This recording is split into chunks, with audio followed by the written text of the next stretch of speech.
job talking Yeah. through ideas, exchanging ideas, and how that helped you grow as a coach. Yeah, absolutely. So much fun to have him here, and it's great. Obviously, just practice all the stuff that we're doing, trying to work against each other, different looks, different ideas, and I'm certainly looking at his eyes, saying, "Hey, scout the defense for me here. Let me know what you see. Some of maybe disguise looks, different packages," which is great because he's seen a bunch of that before, and kind of is able to speak that. But we have a lot of fun talking about old stories too, which is great. The history of the game is really important to both of us, and he's got a great history of the game. So it's fun to tell those stories back and forth. And I think what's really cool is, look, we're just so blessed and lucky to be here at Ohio State with Coach Day, who brought us both in from the NFL and kind of let us, get that joy of coaching and watching him maybe go through that a little bit of what I was experienced last year is kind of fun. It's kind of cool. What was your perspective with Art on making that move from the NFL to college? Yeah. Kind of thinking about that. Yeah. What kind of perspective did you get having done it? Yeah, I talked to him a lot actually before and during the process, just because he's such a great coach. I have so much respect for him, and I think we've gone through similar things, in our careers in the NFL, and maybe my perspective of, getting back to around a bunch of great young men and coaching and how wonderful that is, and maybe just telling them, reminding him of that a little bit was cool, I think, from that aspect of it. And then just, there's always kind of the normal questions like, hey, what's the difference between the NFL and college? What's the schedule? What's this look like? How's recruiting? All that stuff. So it's able to give them some insight there, which is good. Yes, sir. Did you have to recalibrate with all the guys you've lost? Recalibrate what this defense could be all about? You understand what I'm saying? Yeah, absolutely. And those guys aren't coming back. Yeah, no, I wish. It was good, but I'm sure they're kicking it off tonight and this weekend, so good for them. Yeah, you're absolutely right. So we had 51 new players, I think, overall on the team, and certainly with the young guys and the transfer guys, it's just a completely different group, And I think the great thing that's been interesting to watch through the course of the spring and the summer, really, is those different personalities coming from different areas, right? So whether it's, two from one school in the SEC, another from the ACC, another from the Big Ten, and just kind of watching those cultures kind of come in the building and then get on the Buckeye culture here has been pretty cool. And then watch our young guys that are, that have been here really kind of emerge to lead and kind of show them the way has been really neat. Now, schematically, obviously, we're trying to figure out what everybody can do because we haven't had that development with a lot of these guys, and they've all done different things in different places. So spring was good to see it. Camp is really important right now, really, as we're working on some fundamentals and stuff to see how those schemes work with some of the fundamental techniques that these guys can actually do. As far as the roster is concerned, you inherited a ridiculous defensive roster last year, but having a hand in putting together this edition of it, do you feel like you can get to some things that maybe even with last year's that you couldn't get to because the personnel you might have helped pick for what you want? Yeah, that's a good one.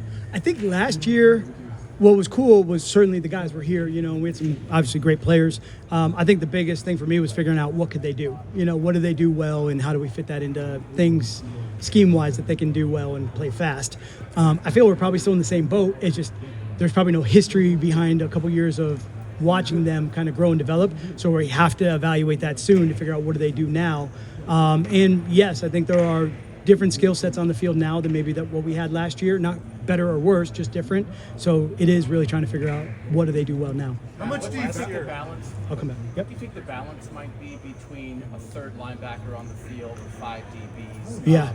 It seems like obviously you have a lot of flexibility. Yeah, I do. I do think we have a lot of flexibility, which is nice in both groups, which is great. Hopefully, we can use both in those situations. It's interesting, the game of football kind of cycles through, and what was old is new, and kind of vice versa. So I see a lot more of those bigger groupings coming back. So obviously, the bigger the offense gets, then we have to be able to hold up to that. And so maybe the third linebacker on the field is important in that situation. And then being able to have the multiple flexibilities of DBs is good because I think that puts a lot of stress on the offense. So I do think we, have to try to figure out a way to do that as much as possible. It felt like maybe in the spring there was more of 3 safeties on the field together. And from what we saw in practice, maybe it seemed like it was either a third linebacker or somebody like Jay Timmons in the slot. Yeah. It felt like maybe Earl was more towards the line of scrimmage at times in the preseason, less so now. Where does that stand with the potential potential of three safeties on the field or not? Yeah. I think one of the things that happens for us defensively is you always have to also look at see what offensive personnel is on the field. So in some of those different groups, it could be personnel based on what we're seeing that just has that different mix of players on the field. And I think being in between, if you do have to have three safeties on the field against like a bigger personnel group, can you hold up or can you not? If you don't, then you go to bigger, obviously, personnel up front. And some of that, I think, in the back end is honestly figuring out, because there are new players on the field, what exactly are they? Are they safeties, nickels, corners? I think we're still evaluating that through the spring and trying to figure out, what are the best positions for those guys. Maybe it's just DBs. I don't know. We'll let Texas figure that out. We saw last year Kenyatta talk a bit about kind of doing what the defense was asking him to do, but then also kind of trying to tap into his skill set a bit more. Like, how big has it been for you to have a year of working with Kenyatta, and what do you expect from him this year? Yeah, it's been great. I love to be around Kenyatta and certainly watching him grow, just even from last year, getting on the field, having an opportunity to go play, watching him kind of really develop his skill set through the season.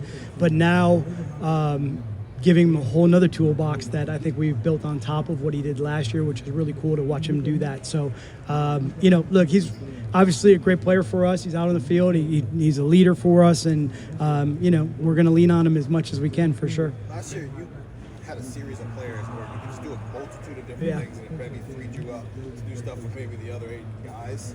Are there guys that you're seeing right now maybe fit that mold, whether it's Christian or other people that maybe, because I can do X, Y, and Z with them, maybe it allows me to get more creative? Last year we were really blessed to be able to do that with those guys. I think everybody knows that. I think this year, I don't know. I think we're trying to figure that out. Interesting for us this week, right? So we're in full pads finally, and we're, long practices. So this week is a heavy fundamentals week, just getting that work in, get through the end of the week, evaluate what that looks like. And then I think, as we work towards next week, we'll start to kind of maybe mix some packages and see what that actually looks like. And the biggest thing for me when you lose the players that walked out the door last year has to be the communication. And even though the talent might be there to do it, if we can't communicate it on the field, it really doesn't matter at that point, because what we can't have is like a ME or a busted play. So maybe put the stress on them next week with some of that really heavy communication to see if we can do that. I saw you working with Jalen in the spring with someone. Who has been your best from your best communicator so far? We'll always kind of put the stress of the communication in the middle of the defense, because obviously then it can echo out, to their side. So the linebackers sitting in the middle. It's going to start with, certainly Peyton and Christian. TJ and Riley are coming along really well there too, which is great. And some of the young guys too are stepping up. And then the safety group has to communicate. And certainly Jalen, being here under me last year, the verbiage is the same for him. And so now it's just kind of relating some of the verbiage we had last year to, hey, what do you think about this? What do you, and it was great, because last year, even with Caleb and Jalen back there, we could have these conceptual conversations. And so now it's a lot of me and Jalen having that, as we're trying to catch up those other young players and new players to the terminology. Matt, you've got a lot of new players this year, but they're experienced players. Right. Large. Those guys over there, Earl, Yep. Terry Moore. How much does that enable you to be more advanced, maybe? Yeah. Even though you lost a lot. Yeah. I actually was going to look at this. I think, do we have more snaps on the field potentially this year of guys returning than we did last year? We might, right? We might from that. Yeah, at this time. So I think that'll be interesting. For me, what I feel about that experience really is, okay, when we get in the game, it's going to be hopefully a lot of panic. Like, you're just going to experience. I think young players or guys that haven't played a lot, the game can get pretty, it can be a lot of stress, a lot of panic in those deals. And I think what you're looking for is for a defense to be, not panic, patient, and be able to read through. So I will lean on that experience to make sure the patience is there. Schematically, though, I think it'll be whatever we feel is best on the field. Of the old new guys. Yep. Who's really just caught your eye? Like, I can depend on this guy. Yeah. That's a good one. I mean, I'm going to lean, obviously, on the guys that were on the field the most last year, certainly with Jalen and KJ and Jermaine. I like where Peyton's at, in the middle of defense. He played a little bit for us last year, which was great for sure. Guys up front, we're going to have to lean on Edric and certainly Will Smith and some of those guys to be able to kind of hold up in there. So it's been good. We've actually been rotating a bunch of guys, so it's been fun. How do you balance your best defenses in New Okay. York? Tell me. Your best defenses in New England had Vince in the middle. Yeah. your Pretty defense good. last year It was pretty good. Yeah, your It was pretty good. your defense last year had Caden in the middle. Yes. It seems like that might be something that you not need, Yeah. but love to work around to Yep. build your defense. Yeah. I think. Yeah. You Go. know where Sorry. I'm going with this. Like Yeah. defensive tackles. That's Yeah. kind of something that like replacing Caden doesn't look like Yeah. it's going to be easy. No, not at all. He What did. do you see from those guys? Yeah. Is that like a? Do you think that's more of a committee, or do you think that one of these guys? You don't have to name a name. But Yeah. Do you think one of these guys could become good? Yeah, I think it'll be committee early on. I do. I really think, especially as we kind of work through the season and gain experience by those guys, and certainly from, early in the year, you kind of try to build those reps up as you get ready for the long haul. So committee would be great. It's really hard to replace really good players in the middle of the defense. I do believe that, though. I believe it's important to be strong in the middle of the defense, and certainly coming from my background at New England and having guys like, whether it was Keith Traylor or Vince Wilfork or, any of those guys, Ted Washington back in the day. I mean, those are some big boys rolling through there. So, I don't know. I think if you coach linebackers and kind of sit in that second level, the bigger those dudes are up front, the more comfortable you feel. So you like that for sure. How do Two you more guys, balance Tony and then Cam. what you trying to replace what you lost versus finding out what this defense is this year? Yeah.